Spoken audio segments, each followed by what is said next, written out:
Do you want to take control of your sexual health? Well, my friends over at Dame Products are excited to announce their latest product, at-home STI kits. Each kit is discreetly packaged and designed for a safe and pleasurable experience.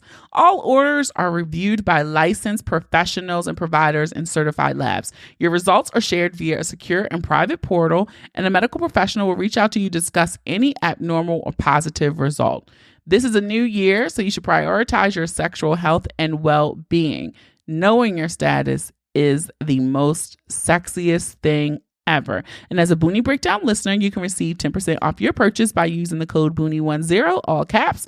That's Boonie10, all cap letters. Head on over to dame.com to order your at-home STI kit now.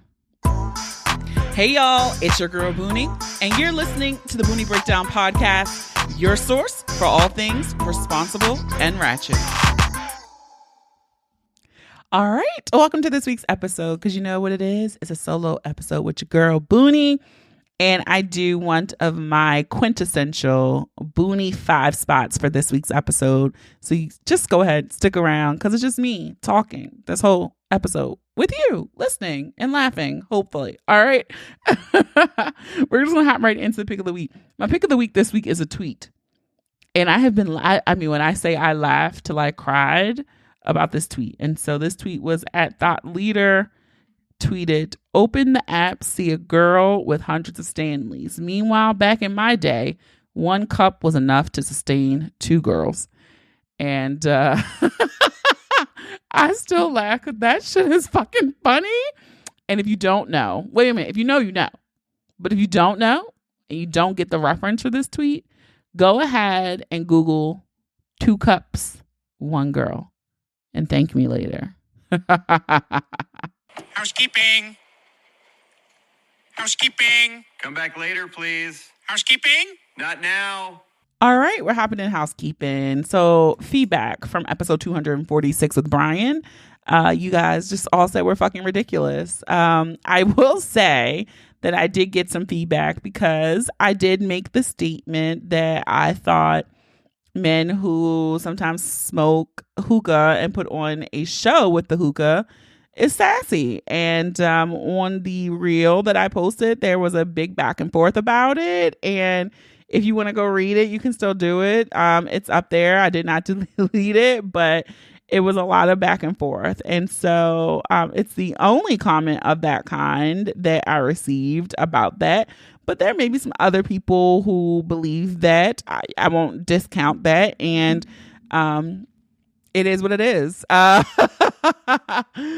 I do want to thank you all for listening. If you did not listen to last week's episode with our problematic fave, Brian, Stop Leading People On, go back and take a listen, because it is a good, funny episode. Also, I want to thank our Patreon gang, y'all. Patreon gang be holding me down. I can't even front.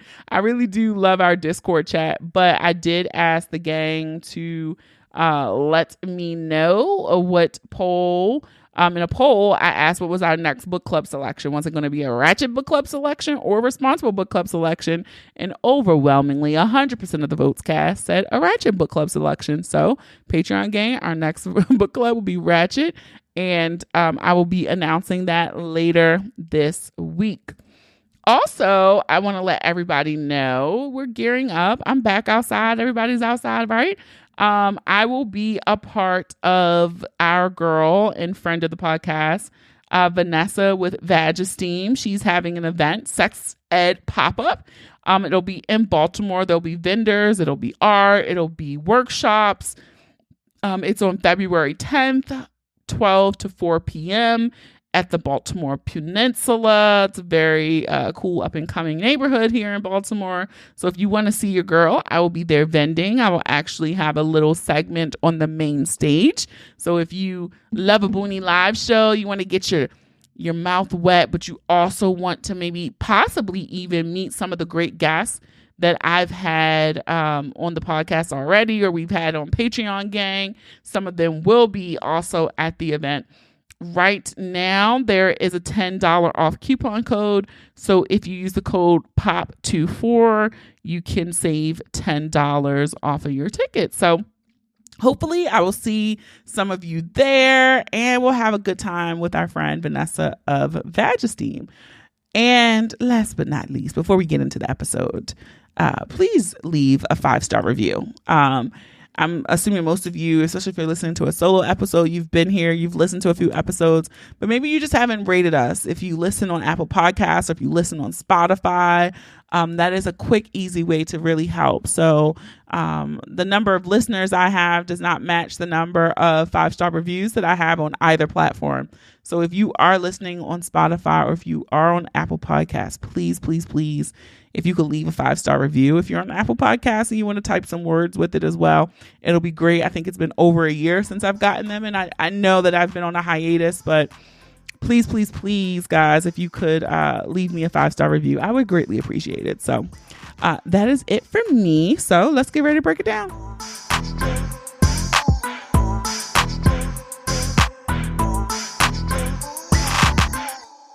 Hey, welcome to this week's episode. I have some guests scheduled, but I had to move things around because when I was looking at the schedule, I realized I had not done a solo episode. And I usually try to do at least one solo episode. Usually in this season, which is later in the year, I usually try to do it around my birthday. And this is really weird too, because I'm recording this for Patreon. And so watching myself talk without anybody else is really weird. I will not get used to this. I promise you guys, I won't ever get used to this. But here we go. If you are new to the podcast, when I used to do this as a blog, well, first, how it started out on my Facebook statuses. I would do a 5-spot, 5 random thoughts, and it went from there. Then it became a blog. Yeah, blog. And then these became kind of the focus of my solo episodes. So that's some history behind these episodes.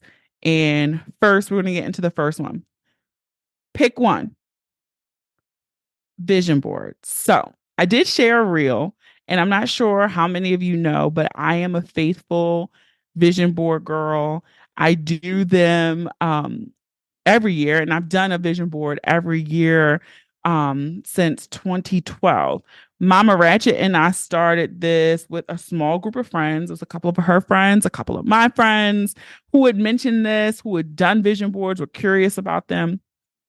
And we did the vision board parties. And so we've been doing them. They've grown. It's been the same staple core set of folk who have attended these. Now, it's so funny because some people are very specific. Like, you're supposed to be specific about your goals so you can visualize them and see them. And what I love about it is we've had some great successes from our vision board parties. One in particular, one of my mother's friends just kept putting that year she was getting married. So her whole vision board was about meeting her partner, meeting her man, getting her ring, and that's what she was going to do. That year, she met her man, got that ring, and never came back to the vision board party. I was joking with her when I saw her.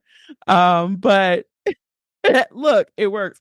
I had some other people said they wanted to have babies, put that baby on the vision board, and bam, there was the pregnancy. So we've had other things, but those things are just funny to me. And so have my vision board, some things that I have for themes for my vision board. Because in addition, I also make my vision board the background on my phone. It also sits on my dresser and I see it every day. I look at it every day. So just some themes on my vision board this year. Money, abundance. I want to do better with making my money make money for me. I need to do better with that. I need to get, every time I swear, this could be a bullet in itself, but every time I swear that I get that credit card down to zero, sometimes I look and it just be like $1,000. And I'm like, I swear I didn't swipe you, but apparently I did. I be on there looking for charges. Like, was this fraud? Well, all these charges of me? Oh, okay. I guess I'll have to pay them.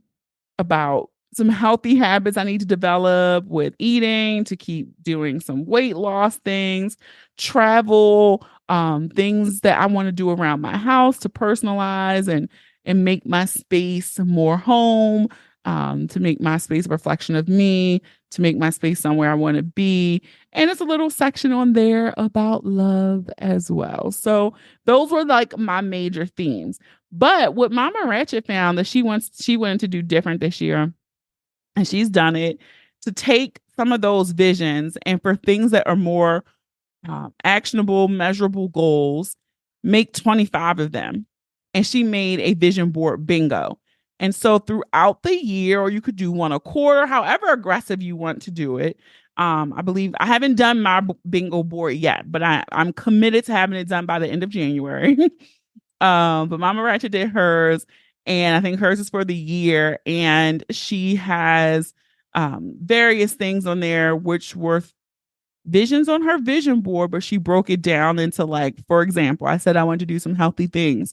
So it could be only eating out once a week. That would be a big deal for me. Working out 4 to 5 times a week. And maybe not just saying that because it's hard, but working out 4 to 5 times a week for one whole quarter, for 3 months straight. So you break your goals down like that. And each square on the bingo board, you put one of those goals. And once you complete it, you mark it. And once you get a bingo, no matter which way you get it, once you get a bingo, you can do something. So you could put your treat to yourself. So that was going to be my goal. Like, okay, maybe once I do this, I get me another Yearman bracelet. Or if I do this, maybe that's a trip.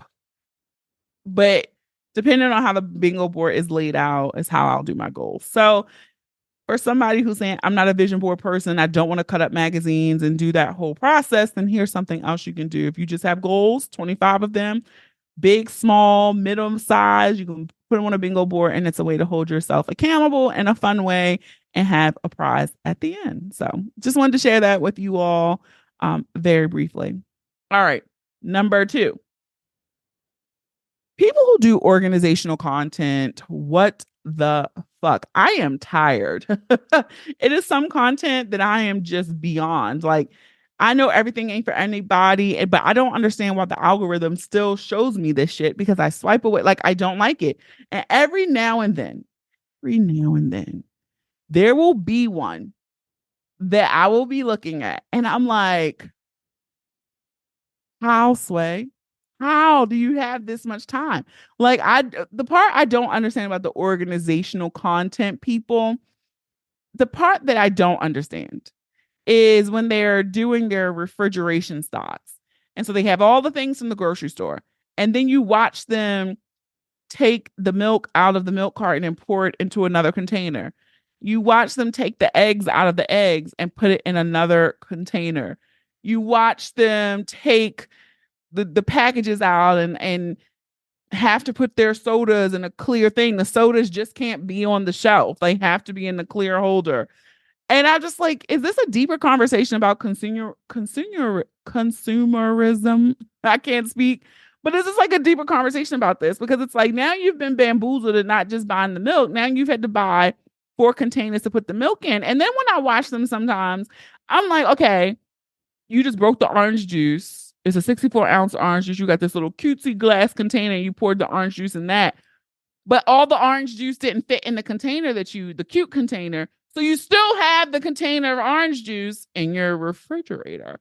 Like, I really don't understand the method or the madness here. The organizational content, I don't get it. I don't get it. Like, I don't get why people think I want to watch them mop their floors and wipe their counters and organize their pantries. I barely want to do the shit myself, and I have to do it. So I don't want to watch you wipe down your refrigerator, or like, I just don't. And I don't understand why this content is still a thing. I really wish that this content would stop. I really do. And I want to shout out Vanessa Vagestein because she literally will send me stuff or send me memes about it because she knows it burns me up. Like, and I don't buy it. I think that's the thing about it the most. It's like, help me reset for Sunday. I wipe my counters. I steam my sheets. Nobody's fucking steaming their sheets. You're not getting up every day and steaming your sheets. I don't care what the fuck you say. You are a liar. Number 3. Number 3. So somebody tweeted that they wanted to find a hobby that did not cost any money. And I was thinking about that because I was saying like podcasting started out as a hobby and now there's pressures on it for me. So it doesn't feel like a hobby anymore to me. It feels like a job. And so I was thinking about that, like, I would like to pick up a hobby. Now, when I would have time for this, I don't. I don't know, guys. I don't know when I would have time for a hobby.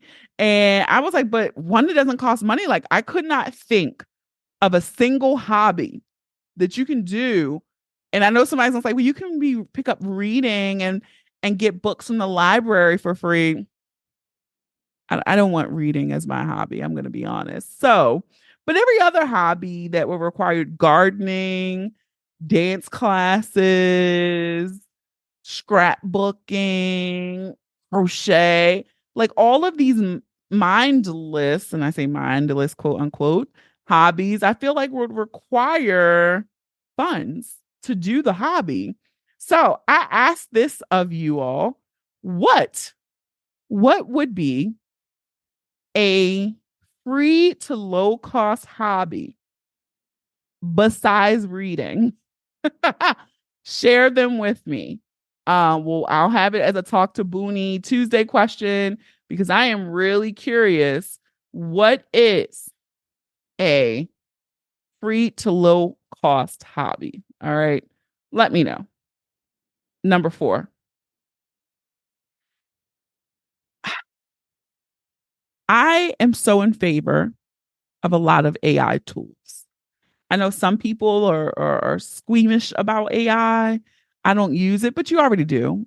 Predictive texting is an AI tool. Siri is an AI tool. Alexa, all of those things are AI tools. So you're already using it. You just don't know. Fine. But when I say take the AI tools away where people are graphic artists now. I love my sorors. I'm a member of the greatest sorority on earth, Delta Sigma Theta Sorority Incorporated. You don't hear me talk about that a lot on here, but I gotta say, our past Founders Day, I didn't know why we needed so many images of elephant smoke coming out of trains and airplanes and little girls looking in the mirror. Like, I don't understand who gave the AI course to the sorors. And it's also Sister Greeks. I done seen Zeta trains, aka trains. I done seen poodle smoke. What is going on with the AI tools? And I'm not just going to put it on my sister Greeks or the D9 Greeks. I'm also going to talk about other Black folk. I be seeing Martin Luther King imagery, like Black people dressed up like it's civil rights era going to church.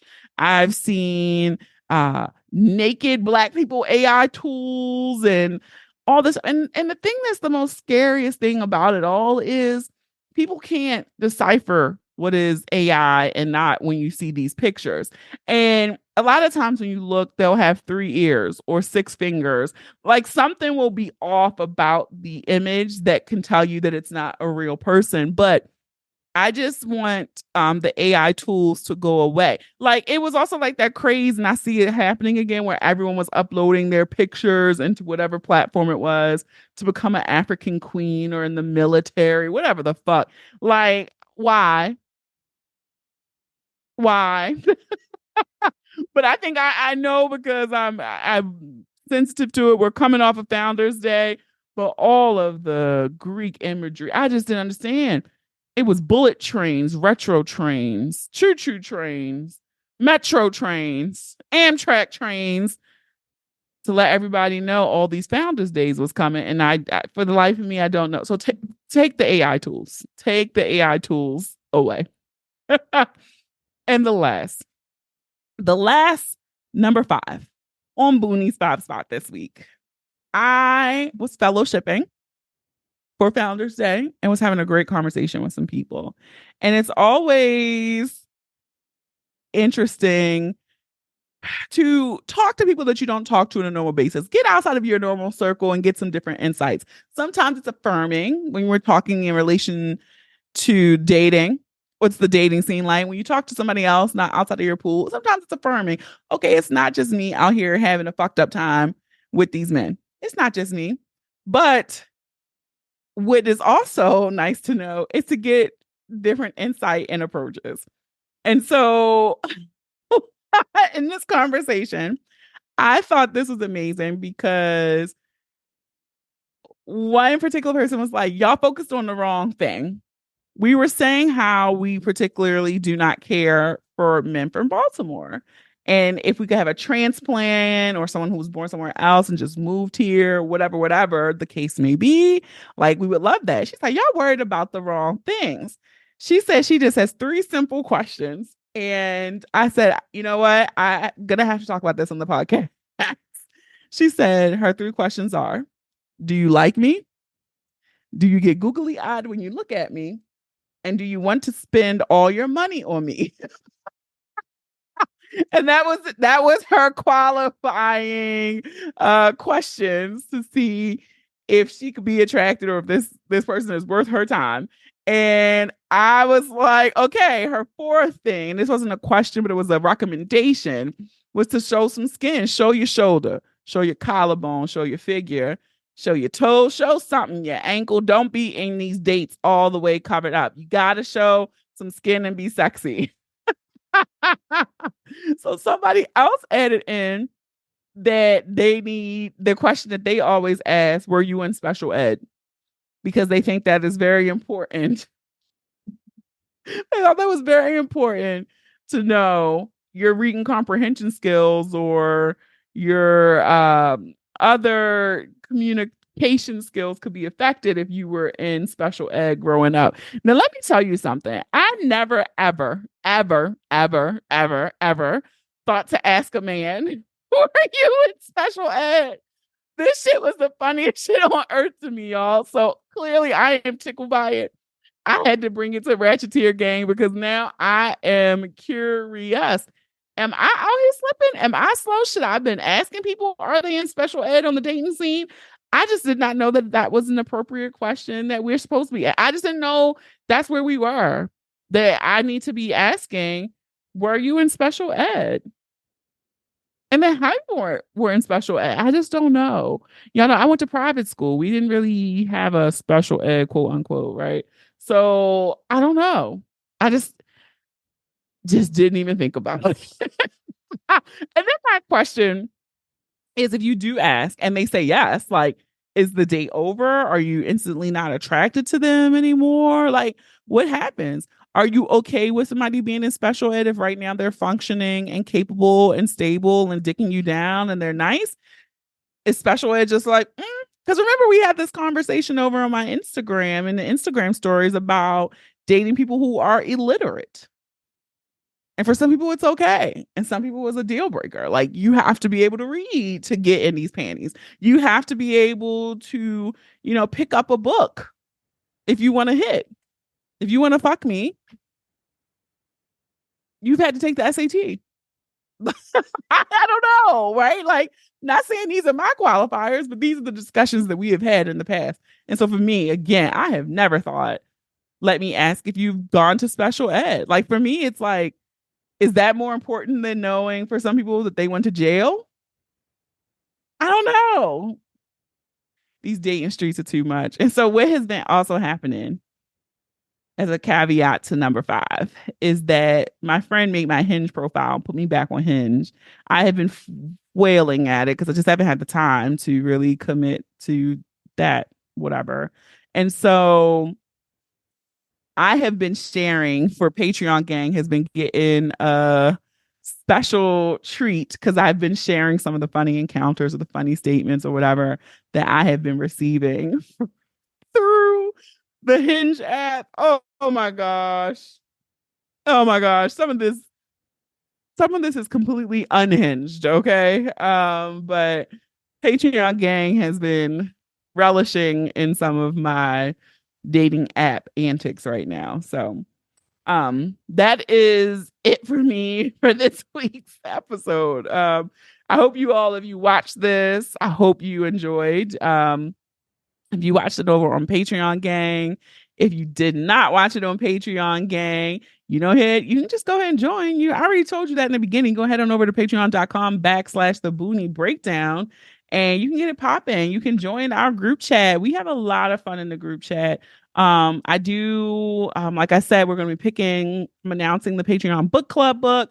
We're going to have another little small session before the book club. I'm just waiting to finalize some details, but Patreon is popping if you really want to be there. All right. So if you enjoyed this episode, I encourage you to listen and subscribe to the podcast on Apple Podcasts, Spotify, Amazon Music, iHeartRadio, YouTube, or any podcast apps that you listen to your favorites on. Don't forget to leave us a 5-star review. Yep, 5 stars over in Apple Podcasts or Spotify.